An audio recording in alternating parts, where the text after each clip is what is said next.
नमस्कार दोस्तों।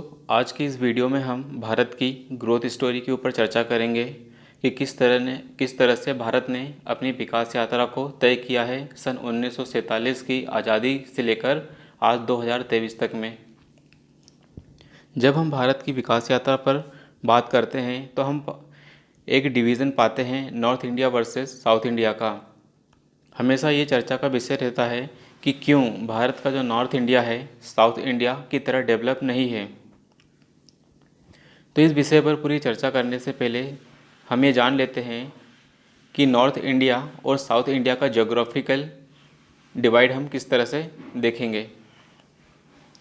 जब हम बात करेंगे नॉर्थ इंडिया की तो नॉर्थ इंडिया में हम हिमाचल प्रदेश, जम्मू कश्मीर, उत्तराखंड, उत्तर प्रदेश, पंजाब, हरियाणा, राजस्थान आदि राज्यों को लेते हैं। वही हम साउथ इंडिया की बात करें तो साउथ इंडिया में केरला, कर्नाटका, तेलंगाना, आंध्र प्रदेश और तमिलनाडु को लेंगे हम। तो ये तो हो गई दोस्तों ज्योग्राफिकली डिवाइड की बात कि north India versus south India में हम किन राज्यों को लेंगे। शुरुआत हम इसके भारत के इतिहास से करेंगे। जब हम सिंधु घाटी सभ्यता का अध्ययन करते हैं तब भी हम वहाँ पाते हैं कि जहाँ नॉर्थ इंडिया में सिंधु घाटी सभ्यता फल फूल रही थी वहीं साउथ इंडिया में हमें पाषाण काल ही देखने को मिल रहा था। आज भी वहाँ के लोग गुफाओं में रह रहे थे और कृषि कर रहे थे, जबकि सिंधु घाटी सभ्यता के लोग नगरीय जीवन शैली जी रहे थे। नॉर्थ इंडिया की सबसे इंटरेस्टिंग बात यह है दोस्तों कि नॉर्थ इंडिया में हमेशा बाहरी आक्रमण होते रहे सेंट्रल इंडिया से, और अधिकतर खैबर दर्रे से भारत में प्रवेश होता रहा है। यदि साउथ इंडिया और नॉर्थ इंडिया के हम राजवंशों की बात करेंगे, किन किन राजवंशों ने यहाँ पर शासन किया है, तो हम पाते हैं कि नॉर्थ इंडिया में मौर्य, कुषाण, गुप्त वंश, हर्षवर्धन, हुन एम्पायर, गुर्जर प्रतिहार, तोमर वंश, मुग़ल शासन, दिल्ली सल्तनत शासन, मुग़ल शासन, राजपूत शासन, मराठा आदि। वही हम साउथ इंडिया की बात करते हैं तो साउथ इंडिया में हमें चोल, चेर, पांड्या, सातवाहन, चालुक्य, राष्ट्रकूट, काकतीय, होयसेल, विजयनगर साम्राज्य, किंगडम ऑफ मैसूर आदि देखने को मिलते हैं। सो दोस्तों, जैसा कि हम सभी जानते हैं कि जो नॉर्थ इंडिया पर है बाह्य आक्रमण हमेशा होते रहे हैं। नॉर्थ इंडिया की यदि हम बात करें तो नॉर्थ इंडिया में हमें अधिकांश बाहरी आक्रमण देखने को मिलते हैं, लेकिन हमें साउथ इंडिया में बाहरी आक्रमण बहुत कम देखने को मिलते हैं। साउथ पर जो बाहरी आक्रमण है 1500 एडी में पुर्तगालियों ने कालीकट पर किया था, को इन्वेड करके किया था। वही 1674 एडी में फ्रांसीसियों ने, फ्रांसिस्को मार्टिन ने पांडिचेरी को इन्वेड किया था। सो दोस्तों, हम देखते हैं कि नॉर्थ इंडिया और साउथ इंडिया के डिवाइड में बाहरी आक्रमणों का बहुत बड़ा योगदान रहा है। जैसा कि हम देखते हैं कि नॉर्थ इंडिया में अधिक से अधिक बाहरी आक्रमण हुए हैं, वहीं साउथ इंडिया में बहुत ही कम बाहरी आक्रमण हुए हैं। इन आक्रमणों ने भी भारत की नॉर्थ इंडिया की संस्कृति और साउथ इंडिया की संस्कृति पर बहुत ज़्यादा प्रभाव डाला है। इसका हम उदाहरण भारत के क्लासिकल डांसेस, भारत की भाषाओं में देख सकते हैं। यदि हम क्लासिकल डांस की बात करें तो भारत में 9 क्लासिकल डांस हैं, जिसमें से साउथ इंडिया में अधिक देखने को मिलते हैं। नॉर्थ इंडिया में हमें कथक देखने को मिलता है, तो वहीं साउथ इंडिया में हमें आंध्र प्रदेश में कुचिपुड़ी, तमिलनाडु, कर्नाटक साइड हमें भरतनाट्यम, केरला में हमें मोहिनीअट्टम, कथकली और उनके अन्य लोकल डांस भी हमें साउथ में देखने को मिलते हैं, जैसे यक्षगान, थिरुकुथु, ओयलाट्टम आदि। वही हम क्लासिकल लैंग्वेज की बात करें तो हमें मलयालम, तेलुगु, कन्नड़ और तमिल, ये 4 लैंग्वेज हमें साउथ के रीजन में देखने को मिलती है। दोस्तों, हम सभी जानते हैं कि किसी भी भाषा को क्लासिकल लैंग्वेज का दर्जा प्राप्त करने के लिए उसकी बहुत ज़्यादा पुरातन स्क्रिप्ट होनी चाहिए, उसके पास एक बहुत शानदार वोकैब होनी चाहिए, उसके पास अपना एक बहुत विशाल लिटरेचर होना चाहिए जो कि बहुत लंबा समय पुराना हो। हालांकि संविधान में 22 भाषाएं हैं और अन्य लोकल लैंग्वेज भी हैं साउथ इंडिया में।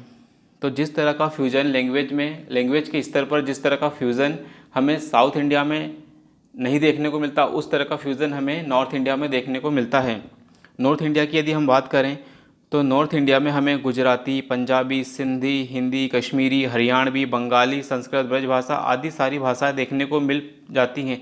लेकिन नॉर्थ इंडिया में बहुत कम लैंग्वेज ही क्लासिकल लैंग्वेज का दर्जा प्राप्त करने के योग्य हैं, क्योंकि उनका जो आधार है बहुत पुरातन आधार नहीं है। इंटरमिक्सिंग ऑफ कल्चर के कारण इस तरह की व्याकरण और इस तरह का लिटरेचर नॉर्थ इंडिया की भाषाओं में डेवलप नहीं हो सका। फ्यूजन ऑफ लैंग्वेज की यदि हम बात करें तो हिंदुस्तानी भाषा का जो विकास है उस पर हम ध्यान दे सकते हैं, जैसे कि हिंदी और उर्दू दोनों से ही हिंदुस्तानी भाषा का विकास हुआ है। इंटरमिक्सिंग ऑफ कल्चर का उदाहरण हम कथक डांस में देख सकते हैं। जिस तरह से कथक डांस में पैरों की पख्तलियों का उपयोग किया जाता है, वैसा ही स्पेनिश डांस है जिसका नाम है फ्लेमिंगो, उसमें भी पैरों का ही उपयोग किया जाता है। भारत में सबसे पहले जो बुद्धा की स्टैचू बनी थी वो इंडो ग्रीक स्टाइल में ही बनी थी और इंडो ग्रीक का प्रभाव हमें नॉर्थ में देखने को मिलता है। दोस्तों, बाहरी कल्चर का जो प्रभाव हम हमारे देश के पहनावे में भी देख सकते हैं, जैसे कि नॉर्थ इंडिया में जो सलवार सूट का चलन है वह हम मुग़ल कालीन संस्कृति का प्रभाव देख सकते हैं। तो जिस तरह का फ्यूज़न नॉर्थ इंडिया में हो रहा था वैसा ही साउथ इंडिया में हमें नहीं देखने को मिलता है। अलग भाषा, अलग रहन सहन, खान पान, संस्कृति, साहित्य आदि में साउथ और नॉर्थ में एक पृथक्करण देखने को मिलता है। दोस्तों, हम भारत में अब north India versus south India की बात करते हैं तो एनएसओ के आंकड़े को लेकर यदि हम बात करें कि एनएसओ का आंकड़ा क्या बोलता है, तो जीडीपी पर कैपिटा में यदि हम बात करें तो यूपी की जो जीडीपी पर कैपिटा है वो 65,431 रुपये है। वहीं आंध्र प्रदेश की जो जीडीपी पर कैपिटा है वो 1,70,000 रुपये है। यदि हम एक एवरेज की बात करें तो साउथ इंडिया के जो राज्य हैं उनकी जीडीपी पर कैपिटा 2 लाख रुपये से 2.5 लाख रुपये की कैटेगरी में फॉल करती है। वहीं नॉर्थ इंडिया के राज्यों की बात करें तो 1 लाख रुपये तक की कैटेगरी में ये लोग फॉल करते हैं। यदि हम नीति आयोग द्वारा जारी किए जाने वाले मल्टी डायमेंशनल पॉवर्टी इंडेक्स की बात करते हैं तो केरला हमेशा टॉप पर ही रहता है। केरला में सबसे कम गरीबों की संख्या है ओनली 0.17%। वहीं पंजाब, हरियाणा को यदि हम नॉर्थ में छोड़ दें तो हमें यूपी, राजस्थान और अन्य राज्य नॉर्थ के राज्य हमें बॉटम में देखने को मिलते हैं। तो टॉप 10 में हमेशा साउथ के राज्य ही हमें देखने को मिलते हैं। ऐसा क्यों हो पाया? क्योंकि वहाँ पर एजुकेशन, हेल्थ और अन्य इंफ्रास्ट्रक्चर पर काम किया गया। यदि शिक्षा के ऊपर जारी की जाने वाली रिपोर्ट की यदि हम बात करें तो असर जो एक रिपोर्ट निकालती है, प्रथम एनजीओ के द्वारा एक असर रिपोर्ट निकाली जाती है जो कि एजुकेशन के ऊपर होती है।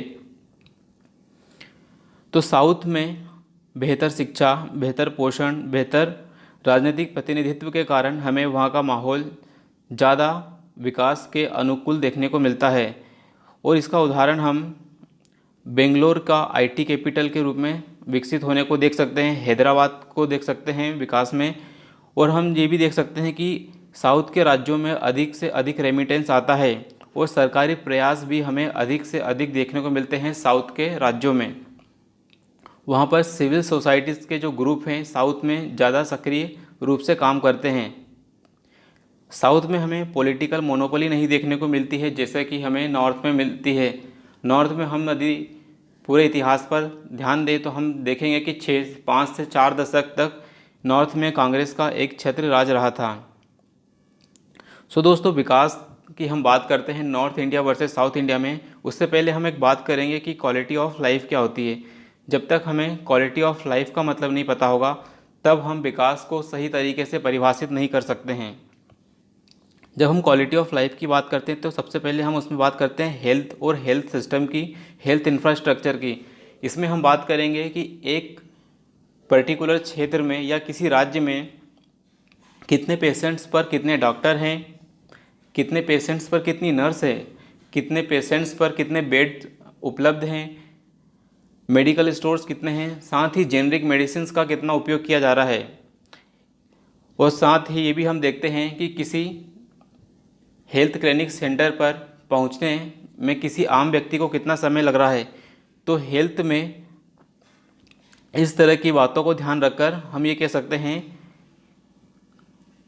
कि उस राज्य का हेल्थ इंफ्रास्ट्रक्चर कैसा है। दूसरा हम बात करेंगे न्यूट्रिशन की, कि यदि किसी भी देश के नागरिक को बेहतर न्यूट्रिशन मिल रहा है तो वो सही मानव संसाधन के रूप में विकसित हो सकेगा।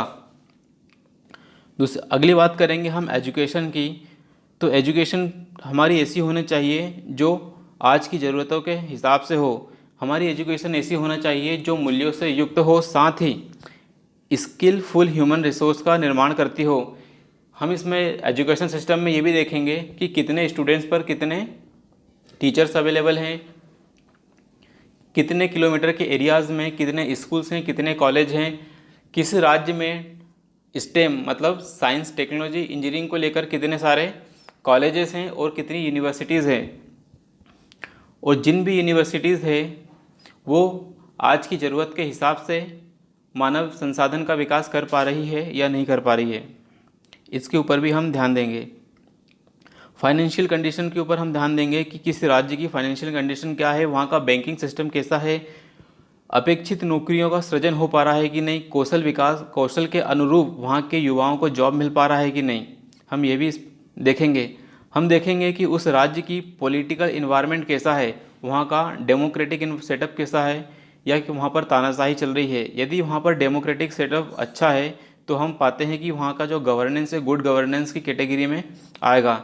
लोगों को बेहतर गुणवत्तापूर्ण लोक सेवाओं की प्राप्ति हो रही है या नहीं हो रही है, इसके ऊपर भी ज़्यादा ध्यान दिया जाएगा। वहाँ का समाज कैसा है, इस बात पर भी निर्भर करता है वहाँ का विकास। यदि समाज वहाँ का विविधतामूलक है, यदि वहाँ पर अलग अलग समुदाय के लोग रहते हैं तो उनमें सहिष्णुता है कि नहीं, सह-अस्तित्व का भाव है कि नहीं, परस्पर मेलजोल भाईचारे की संस्कृति है या नहीं, सर्वधर्म समभाव वाला एटीट्यूड है कि नहीं, सांस्कृतिक दुराचार तो नहीं है वहाँ पर। हम ये भी ध्यान देखेंगे कि वहाँ पर सांस्कृतिक दुराचार तो नहीं है। सांस्कृतिक दुराचार से आशा है कि वहाँ पर दहेज प्रथा क्या है, जातीय प्रथा है या नहीं, सबरीमाला, 3 तलाक, निकाह हलाला, मतलब जितनी भी सामाजिक कुरीतियाँ हैं उन पर किस तरह से प्रहार किया जा रहा है, वहाँ का जो समाज है कितना लिटरेट है, वहाँ का एजुकेटेड समाज किस तरह से चीज़ों का प्रतिरोध कर रहा है। तो इन चीज़ों पर भी हमें ध्यान देना होगा एक गुड लाइफ को परिभाषित करते समय। एक अच्छे जीवन को परिभाषित करते समय हमें ये भी ध्यान देना होगा कि राज्य के द्वारा सोशल सिक्योरिटी जो प्रोवाइड की जा रही है, किस तरह की सोशल सिक्योरिटी प्रोवाइड की जा रही है। सोशल सिक्योरिटी से आता है बीमा मिल रहा है कि नहीं, लोगों को पेंशन मिल रही है कि नहीं, भत्ता मिल रहा है कि नहीं, अनेक प्रकार की जो छूटें दी जाती है। जैसे कि आम आदमी पार्टी ने महिलाओं के लिए जो बस है तो बस टिकट को फ्री कर दिया या फिर बहुत न्यूनतम कर दिया है। वहाँ पर आम आदमी पार्टी ने मोहल्ला क्लिनिक का कॉन्सेप्ट चलाया है। तो सरकार के द्वारा या राज्य के द्वारा किस तरह की सोशल सर्विसेज दी जा रही है नागरिकों को, हम इस बात पर भी ध्यान देंगे कि जो लोक कल्याणकारी राज्य का जो आदर्श है, जो कि भारत के संविधान की प्रस्तावना और डीपीएसपी में हमें देखने को मिलता है, उस पर सरकारें कितनी प्रोएक्टिव होकर काम कर रही हैं। यदि लोक कल्याणकारी राज्य के आदर्श को संविधान के अनुरूप अपनाया जा रहा है और उसी के अनुरूप देश के अंदर योजनाओं, पॉलिसीज़ और अन्य प्रकार के कार्यक्रमों को क्रियान्वित किया जा रहा है, तो हम ये कहेंगे कि हाँ, भारत में या भारत के किसी राज्य में लोगों को बेहतर सेवाएं दिया जाने का काम किया जा रहा है। अगला हम देखेंगे वितरण न्याय का कॉन्सेप्ट कि डिस्ट्रीब्यूटिव जस्टिस क्या है।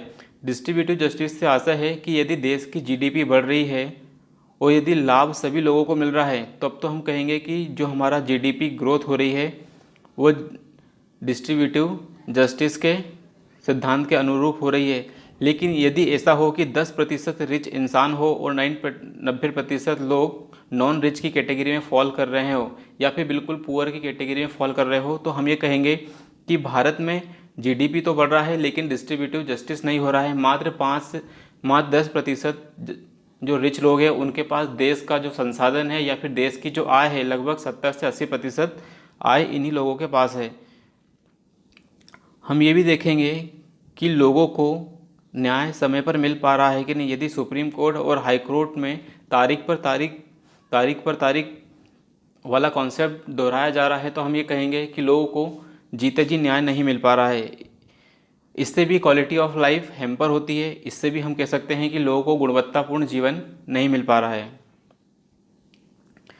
तो उपरोक्त सेवाओं जितनी भी राज्य के द्वारा सेवाएं मिल पा रही है उनकी हम अवेलेबिलिटी, अफोर्डेबिलिटी और एक्सेसिबिलिटी को देखेंगे।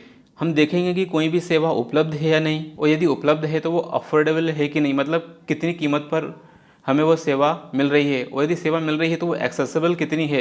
यदि तीनों चीज़ें एक साथ बेहतर समन्वय के साथ है तो हम कहेंगे कि यस, एक उस राज्य का जो नागरिक है अपनी क्षमताओं का बेहतर विकास कर पाएगा। यदि इन तीनों में साम्यता नहीं है तो हम ये कहेंगे कि वहाँ के जो नागरिकों को अपना पूर्ण विकास करने में और एक क्वालिटी लाइफ जीने में बहुत ज़्यादा परेशानियों का सामना करना पड़ेगा। इससे अंततः देश का ही नुकसान होगा। तो क्वालिटी ऑफ लाइफ में हमने देखा कि क्वालिटी ऑफ लाइफ के लिए संतोषजनक जीवन होना बहुत ज़रूरी है, जीवन को सफल होना बहुत ज़रूरी है, शांति और आध्यात्मिक उन्नति भी हमारे लिए बहुत ज़रूरी है, क्योंकि हमारा जो भारतीय समाज है वो पुरुषार्थ को मानने वाला समाज है, धर्म अर्थ काम मोक्ष को मानने वाला समाज है। सो दोस्तों, साउथ के स्टेट्स और नॉर्थ के स्टेट का जो डाइवर्जेंस है हम क्वालिटी ऑफ लाइफ के पैरामीटर पर हम इसे देख सकते हैं। तो साउथ के जो राज्यों में है, साउथ के जो राज्यों ने क्वालिटी ऑफ लाइफ के पैरामीटर पर बेहतर काम किया है बजाय नॉर्थ के स्टेट्स के। हम कुछ और आंकड़ों पर बात करेंगे जिससे हमें नॉर्थ वर्सेस साउथ के विवाद को लेकर और क्लियर अंडरस्टैंडिंग होगी। For every 1000 children born 4 die in their one year in Kerala while UP 50, मतलब प्रति 1000 बच्चों पर जो जन्म ले रहे हैं उसमें केरला में 4 बच्चों की मृत्यु हो रही है। लेकिन यूपी की हम बात करें तो यूपी में 50 बच्चे प्रति 1000 पर मर जाते हैं। ऐसा क्यों हो पा रहा है? क्योंकि केरला की गवर्नमेंट ने हेल्थ और न्यूट्रिशन पर बेहतर काम किया है। यदि हम हेल्थ स्पेंडिंग की बात करें कि हेल्थ स्पेंडिंग का किस तरह से है, तो हम सोर्स लेंगे OECD का। OECD के सोर्स का हवाला लेते हुए हम बात करें कि जो भारत में हेल्थ स्पेंडिंग है, मतलब स्वास्थ्य पर खर्च जो है GDP का मात्र 1.2% है 2019 के डेटा के अनुसार। वहीं जापान की यदि हम बात करें तो जापान में हेल्थ पर खर्च है 9.2% ऑफ देयर GDP, चीन में 2.9, USA में 14.3, जर्मनी में 9.5। तो भारत में हेल्थ स्पेंडिंग में हमेशा दक्षिण के राज्य ही टॉप पर रहते हैं। तो इसीलिए हम देख सकते हैं कि वहाँ पर ह्यूमन डेवलपमेंट इंडेक्स में भी दक्षिण के राज्य बेहतर परफॉर्म कर पाते हैं। WHO की रिकमेंडेशन की यदि हम बात करें तो WHO कहता है कि एक डॉक्टर पर कितने पेशेंट होने चाहिए, या फिर हम ये बात करें कि कितने पेशेंट्स पर एक डॉक्टर होना चाहिए, तो WHO के अनुसार प्रति 100 मरीजों पर एक डॉक्टर अवेलेबल होना चाहिए। यदि हम नेशनल मेडिकल कमीशन के डेटा की बात करें तो भारत का जो एवरेज है 834 पेशेंट्स पर एक डॉक्टर है। यदि हम केरला की बात करें तो केरला में 6810 पेशेंट्स पर पीपल्स की बात हो रही यहाँ पे, तो 6810 लोगों पर एक डॉक्टर है। वहीं छत्तीसगढ़ की यदि हम बात करें, छत्तीसगढ़ में 15,916 पर एक डॉक्टर है। गुजरात की यदि हम बात करें तो गुजरात में 11,475 पर एक डॉक्टर है। सो दोस्तों, हम देख सकते हैं कि किस तरह से भारत में डॉक्टरों की भारी कमी है, और डॉक्टरों की भारी कमी होने के कारण हमें आउट ऑफ पॉकेट एक्सपेंडिचर देखने को मिलता है। जो हॉस्पिटलाइजेशन पर होने वाला खर्च है भारत को और गरीबी में धकेलने का काम करता है। इसी कारण हम देखते हैं कि राज्यों में चाइल्ड मैरिज हमें देखने को मिलती है। मातृ मृत्यु दर और शिशु मृत्यु दर या बाल मृत्यु दर हमें अलग अलग राज्यों में अलग अलग अनुपात में देखने को मिलती है। तो हमें साउथ के राज्यों में बाल विवाह, मातृ मृत्यु दर और बाल मृत्यु दर में हमें एक बड़ा गैप देखने को मिलता है। दक्षिणी राज्यों में इन सभी पैरामीटर्स की बेहतर स्थिति है। वही हम बात करेंगे असर रिपोर्ट की, कि असर रिपोर्ट में स्कूल का जो ड्रॉप आउट रेट है वो कैसा है। यदि हम देखें कि ड्रॉप आउट रेट की, तो जम्मू कश्मीर, हरियाणा, उत्तर प्रदेश, यहाँ पर ड्रॉप आउट रेट बहुत ज़्यादा है, मतलब स्कूल छोड़ने की जो दर है बहुत ज़्यादा है। वही हम आंध्र प्रदेश, तेलंगाना की बात करेंगे तो यहाँ पर स्कूल छोड़ने की जो दर है बहुत ही कम है, लगभग नेग्लिजिबल है, जीरो है। हम ये भी देखेंगे कि कितने स्टूडेंट पर कितने टीचर अवेलेबल हैं। यदि हम बात करें बिहार की, तो बिहार में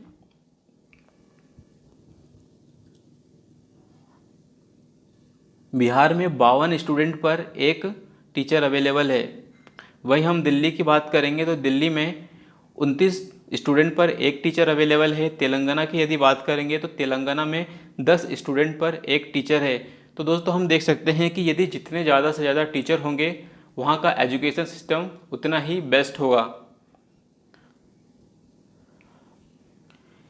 क्वालिटी ऑफ एजुकेशन वहाँ के प्राथमिक एजुकेशन सिस्टम पर निर्भर करती है। यदि हमारा प्राथमिक एजुकेशन सिस्टम और प्राथमिक स्वास्थ्य प्रणाली बेहतर है तो हम एक बेहतर मानव संसाधन का विकास करने में सक्षम हो पाते हैं। यदि रोड सेफ्टी की यदि हम बात करें तो तमिलनाडु जो है रोड सेफ्टी में इंडिया में टॉप पर है, मतलब भारत के जो रोड हैं उसमें तेलंगाना के रोड सबसे ज़्यादा सेफेस्ट माने गए हैं। तो यदि हम चाहते हैं कि एक भारत श्रेष्ठ भारत का जो सपना हो उसमें सभी एक दूसरे से सीखें और सहयोग करने का काम करना होगा। हमें दक्षिण के राज्यों से सीखना होगा कि किस तरह उन्होंने अपने हेल्थ इंफ्रास्ट्रक्चर, एजुकेशन और अन्य मामलों में किस तरह से अपनी योजनाओं को बेहतर बनाकर सही मानव संसाधन का विकास किया है। आगे हम बात करेंगे वित्त आयोग की, कि वित्त आयोग जब 15वां वित्त आयोग आया था तो किस तरह से नॉर्थ और साउथ को लेकर एक विवाद की चर्चा शुरू हो गई थी। दोस्तों जो 15वां वित्त आयोग था उसने अपने पैरामीटर में area, demographic performance, forest and ecology, tax efforts, population, income distance आदि को लिया था। साउथ के राज्यों ने पॉपुलेशन कंट्रोल पर बेहतर काम किया है और साथ ही इनकम डिस्टेंस पर भी बेहतर काम किया है। लेकिन चूंकि नॉर्थ में पॉपुलेशन अधिक है और वहाँ की इनकम गैप बहुत ज़्यादा है, इसलिए हम देखते हैं कि जो टैक्स कलेक्शन होता है उसको जब रिटर्न करने की बारी आती है तो साउथ के राज्यों को बहुत कम मिलता है उनकी डिस्ट्रीब्यूशन के अकॉर्डिंग। तो आयोग के द्वारा जो डिविजिबल पूल है टैक्स का, उस पर भी नॉर्थ वर्सेस साउथ को लेकर एक गहरा विवाद देखने को मिलता है। साउथ के राज्यों का हमेशा कहना है कि हमने पॉपुलेशन पर बेहतर काम किया है, हमने इनकम पर बेहतर काम किया है, हमने डेमोग्राफिक परफॉर्मेंस पर बेहतर काम किया है। क्योंकि हम सबसे ज़्यादा कमाते हैं और सबसे ज़्यादा कंट्रीब्यूट करते हैं, लेकिन उसके अकॉर्डिंग हमें रिटर्न नहीं मिलता है। तो इस चीज़ को भी लेकर विवाद हमें देखने को मिलता है। क्योंकि इन्फ्लेशन बढ़ रही है, इन्फ्लेशन को कंट्रोल किया है साउथ के राज्यों ने, पॉपुलेशन को कंट्रोल किया है, साथ ही फॉरेक्स रिजर्व को बढ़ाया है। तो साउथ का कहना है कि उनको ज़्यादा से ज़्यादा रिटर्न मिलना चाहिए। साथ ही चूँकि उन्होंने पॉपुलेशन पर कंट्रोल किया है इसलिए उनकी जो अब लोकसभा सीट कम हो सकती हैं, इसलिए वे इस बात को भी लेकर चिंतित होते हैं कि किस तरह से इस चीज़ को संतुलित किया जाएगा। देश की पॉलिटिक्स में साउथ इंडिया स्टेट का प्रतिनिधित्व लोकसभा और राज्यसभा में सीटों की यदि संख्या की बात करें तो 1971 की जो जनगणना का उपयोग किया गया है, लेकिन जब 2026 की जनगणना का उपयोग किया जाएगा तो उसमें बिहार, उत्तर प्रदेश के पास सबसे अधिक सीटें होंगी। तो दोस्तों सीटें बहुत ज़्यादा मायने रखती है। यदि सीटें कम होगी तो साउथ के पास शक्तियाँ कम होगी। डेमोग्राफिक परफॉर्मेंस में वित्त आयोग ने डेमोग्राफिक परफॉर्मेंस को 12.5% का वेटेज दिया है। क्योंकि साउथ के राज्यों ने हेल्थ, एजुकेशन और स्किलिंग और सोशल सिक्योरिटी पर बेहतर काम किया है, वही नॉर्थ के राज्यों ने इस पर बेहतर काम नहीं किया है। इसलिए साउथ के राज्यों का मानना है कि उन्हें बेहतर रिवार्ड्स मिलने चाहिए। दक्षिणी राज्य की जो स्टेट जीडीपी है उत्तरी राज्यों की तुलना में भी ज़्यादा है। दक्षिण में औद्योगिकरण बेहतर स्थिति में है, साथ ही वहाँ आईटी उद्योग भी बेहतर फल फूल रहा है। दक्षिणी राज्यों की जो सीमाएं हैं समुद्र से घिरी होने के कारण व्यापार एवं समुद्री व्यापार है और समुद्री व्यापार से संबंधित गतिविधियां हैं उसमें हमें विकास बेहतर देखने को मिल रहा है। साउथ के राज्यों ने फ्रेट इक्वलाइजेशन पॉलिसी को अपनाया है। फ्रेट इक्वलाइजेशन पॉलिसी से आशा है कि जो भी सामान मैन्युफैक्चर किया जा रहा है या सेवाएं प्रदान की जा रही है कितने कम समय में लोगों को प्रोवाइड की जा सकती हैं और कितनी कम रेट पर।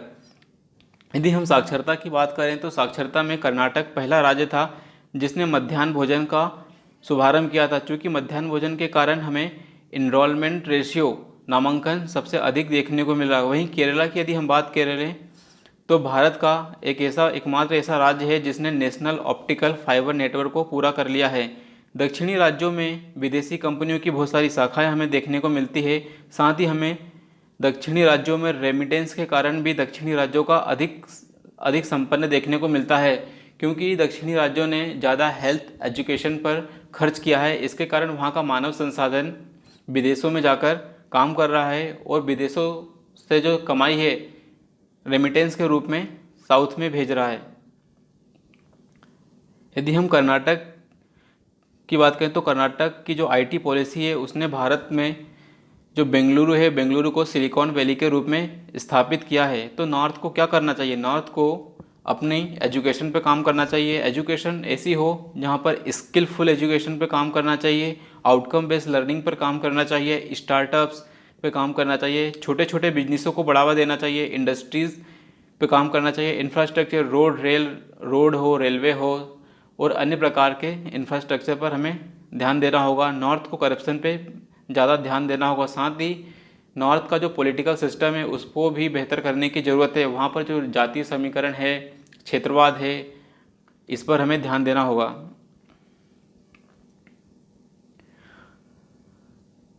दोस्तों, नॉर्थ इंडिया और साउथ इंडिया में हमें एक और द्वंद्व देखने को मिलता है कि वहाँ स्किन को लेकर, रिच कल्चर को लेकर, फूड हैबिट्स को लेकर, लैंग्वेज डाइवर्सिटीज़ को लेकर, लाइफ स्टाइल को लेकर हमें एक अलग ही माहौल देखने को मिलता है। साउथ इंडिया की मूवीज़ वर्सेस नॉर्थ इंडिया की मूवीज़ का भी अपना ही अलग बोलबाला है।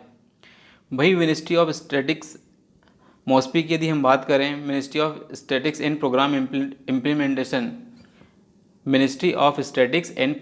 इम्प्लीमेंटेशन मॉस्पी की यदि बात करें तो जो स्टेट जीडीपी की बात करें तो स्टेट जीडीपी पर कैपिटा 2018-19 के आंकड़े की बात करते हैं तो साउथ के जो स्टेट है लगभग 3 लाख से 4 लाख के बीच में फॉल करते हैं। वहीं नॉर्थ की यदि हम बात करें तो नॉर्थ के जो राज्य हैं, स्टेट की जो जीडीपी है पर कैपिटा जीडीपी में 1 लाख से 2 लाख के बीच में रहते हैं और कुछ राज्य ऐसे हैं जो मात्र 50,000 से लेकर 1 लाख के बीच में होते हैं। वहीं प्रति व्यक्ति जीडीपी की यदि हम बात करें ग्रोथ रेट में तो साउथ के राज्यों में हमें अधिक ग्रोथ रेट देखने को मिलती है 7 से 8% की। वहीं नॉर्थ की यदि हम बात करें तो 4 से 6% के बीच में लटकी हुई दिखती है। यदि नीति आयोग के मल्टी डायमेंशनल पॉवर्टी इंडेक्स की बात करें तो दक्षिण के राज्यों ने गरीबी उन्मूलन में बेहतर प्रदर्शन किया है और केरला हमेशा टॉप पर रहता है। केरला, कर्नाटका, तमिलनाडु, आंध्र प्रदेश, ये जो राज्य हैं पूरे देश की जीडीपी में 30% का योगदान देते हैं। वहीं देश की मात्र 20% जनसंख्या ही इन राज्यों में निवास करती है। जनसंख्या इनके पास कम है लेकिन प्रति व्यक्ति आय इनकी अधिक है और देश की जीडीपी में भी अधिक से अधिक योगदान देते हैं। इसलिए हमें नॉर्थ वर्सेस साउथ का डिवाइड देखने को मिलता है। कई सूचकांक हैं जहां पर साउथ के राज्य बेहतर प्रदर्शन करते हुए नजर आते हैं, जैसे मल्टी डायमेंशनल पॉवर्टी इंडेक्स हुआ, एजुकेशन के इंडेक्स हुए, हेल्थ के इंडेक्स हुए हैं, हैप्पीनेस इंडेक्स हुआ, कुपोषण से संबंधित इंडेक्स हुआ, इंफ्रास्ट्रक्चर से संबंधित इंडेक्स हुए। तो इन सभी इंडेक्स में हमें साउथ के जो राज्य हैं बेहतर प्रदर्शन करते हुए नजर आते हैं।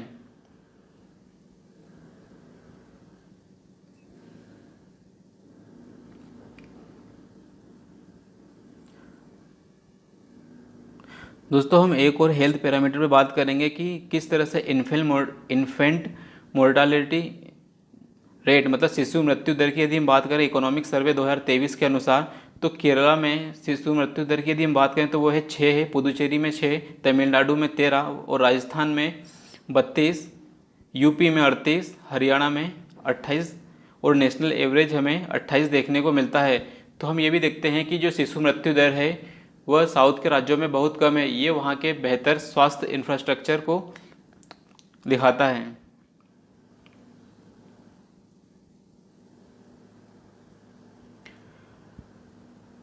दोस्तों गवर्नेंस पैरामीटर्स की यदि हम बात करें तो गवर्नेंस पैरामीटर्स में इंडियन पुलिसिंग फाउंडेशन के द्वारा स्मार्ट पुलिसिंग इंडेक्स 2021 में हमें दक्षिणी राज्यों का बेहतर प्रदर्शन देखने को मिलता है।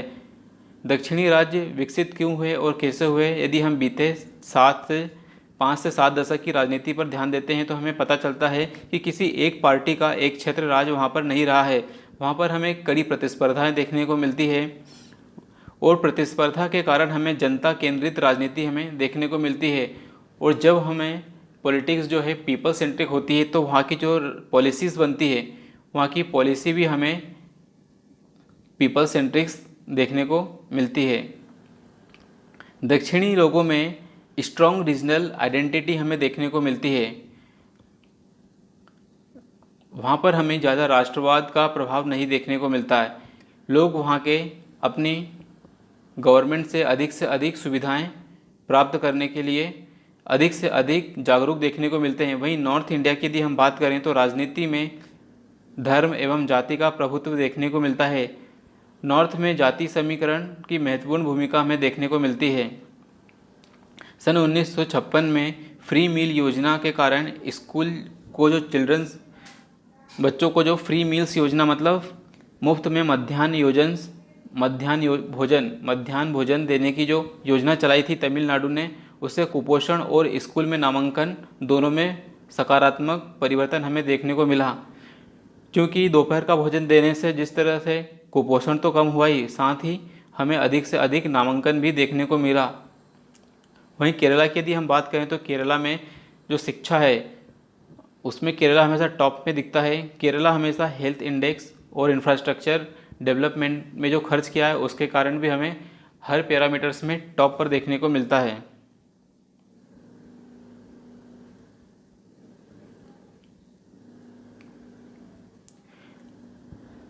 दक्षिण में यदि हम बात करें जेंडर इक्वालिटी की तो दक्षिण में हमें बेहतर जेंडर इक्वालिटी देखने को मिलती है नॉर्थ की तुलना में। और जेंडर इक्वालिटी के कारण हमें साक्षरता दर बेहतर देखने को मिलती है मेल और फीमेल में।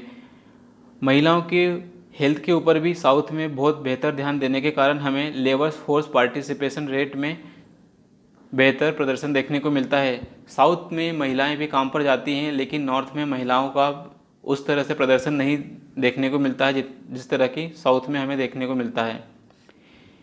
हम इकोनॉमी की बात करते हैं कि हम बात करेंगे कि यह इकोनॉमी जो है प्राथमिक सेक्टर, द्वितीय सेक्टर और तृतीय सेक्टर में डिवाइडेड होती है। प्राथमिक सेक्टर की यदि हम बात करें तो प्राथमिक सेक्टर में हमें इकोनॉमी में एग्रीकल्चर और एग्रीकल्चर से संबंधित गतिविधियां देखने को मिलती है। वही द्वितीय सेक्टर की यदि हम बात करें, द्वितीय सेक्टर में हमें मैन्युफैक्चरिंग और इंडस्ट्रियल कॉरिडोर्स देखने को मिलते हैं। और इकोनॉमी का जो तीसरा सेक्टर है उसमें हमें सर्विस सेक्टर देखने को मिलता है। पंजाब एक अपवाद है जहां पर कृषि उत्पादकता बेहतर है और कृषि उत्पादकता के कारण लोगों में संपन्नता देखने को मिलती है। स्टेट जीडीपी में एग्रीकल्चर का बेहतर परसेंटेज देखने को मिलता है पंजाब की।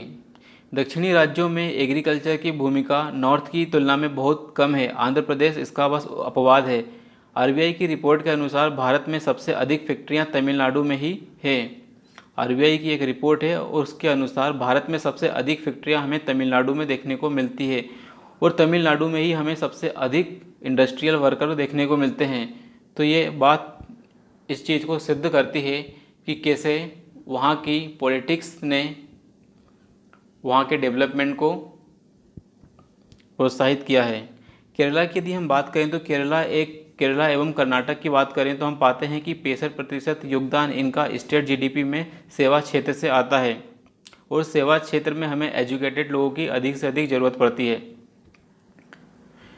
तो दक्षिण के जो राज्य है वहाँ पर शिक्षा बेहतर है और शिक्षा बेहतर होने के कारण हमें रेमिटेंस भी अधिक देखने को मिलता है। दक्षिणी राज्यों में गरीबी की यदि हम बात करें तो 13 से 15% है। वहीं नॉर्थ की यदि हम बात करें तो नॉर्थ में हमें 20 से 25% देखने को मिलती है। वहीं बिहार और झारखंड की यदि हम बात कर लें तो हमें 55 45 से 55% के बीच में गरीबी देखने को मिलती है। और ये जो डेटा है नीति आयोग के डेटा के अनुसार बात कर रहे हैं हम।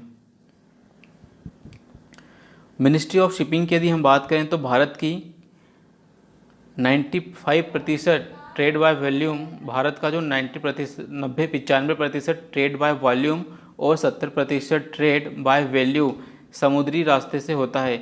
तो हम दोस्तों देखते हैं कि जो व्यापार है समुद्री रास्ते से अधिक होता है, इसलिए हमें जो सी रूट और सी पोर्ट है और पोर्ट इंफ्रास्ट्रक्चर है साउथ में अधिक बेहतर देखने को मिलता है, और इस कारण हमें वहाँ पर रोज़गार भी अधिक देखने को मिलते हैं। पब्लिक अफेयर्स इंडेक्स की यदि हम बात करें, पब्लिक अफेयर्स इंडेक्स में हम वॉइस एंड अकाउंटेबिलिटी की बात करते हैं, गवर्नमेंट इफेक्टिवनेस की बात करते हैं, रूल ऑफ लॉ की बात करते हैं, रेगुलेटरी क्वालिटी की बात करते हैं, कंट्रोल ऑफ करप्शन की बात करते हैं। तो पब्लिक अफेयर इंडेक्स में भी साउथ के जो राज्य हैं वो हमेशा टॉप पर हमें नज़र आते हैं।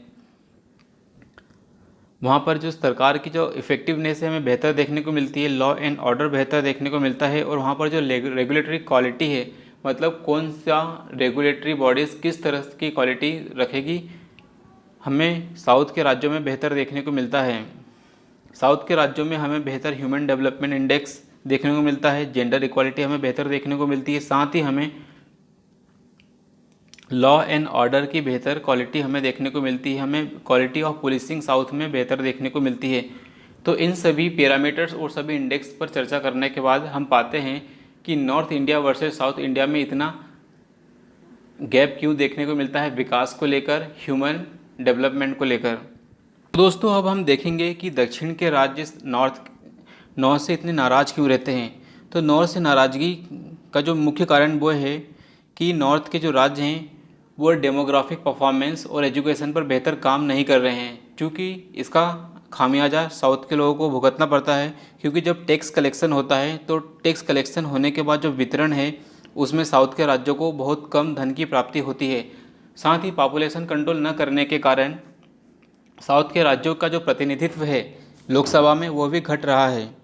तो ये दो मुख्य कारण हैं, और अन्य छोटे मोटे कारण भी हैं, जैसे उनका स्किन कलर को लेकर, उनकी भाषाओं को लेकर। और जब भी नॉर्थ की गवर्नमेंट होती है पावरफुल और वह सभी योजनाओं का हिंदी में नाम रखती है तो उस पर भी पॉलिटिकल बहस छिड़ जाती है। लेकिन दोस्तों हमें अन्य पक्षों के ऊपर भी ध्यान देना होगा कि जैसे साउथ भले ही बहुत ज़्यादा डेवलप हो गया है, लेकिन चूँकि वहाँ वर्षा की प्राप्ति बहुत कम होती है और साउथ के अब राज्य जो हैं इतने डेवलप होने के बाद भी वाटर स्कार्सिटी, सूखे से प्रभावित हो रहे हैं।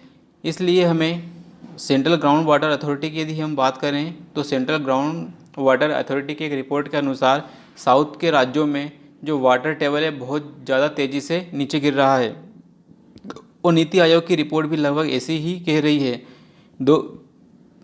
नीति आयोग की यदि हम बात करें तो 2020 के बाद दक्षिणी राज्यों का जो जल समस्या है वो गहराने लगेगी।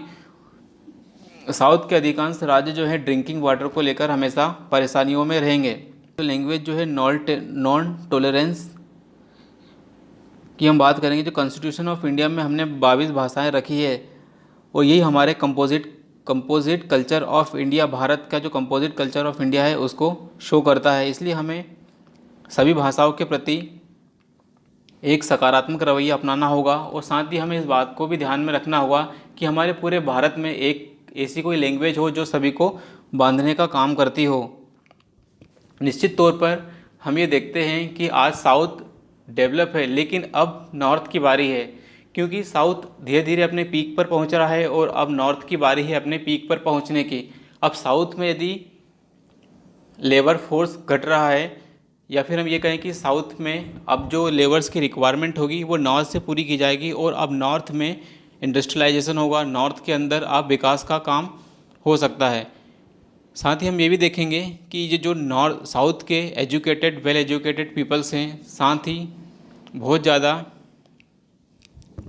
स्किलफुल रिसोर्स है साउथ का, वो अब नॉर्थ में इन्वेस्ट किया जा सकता है।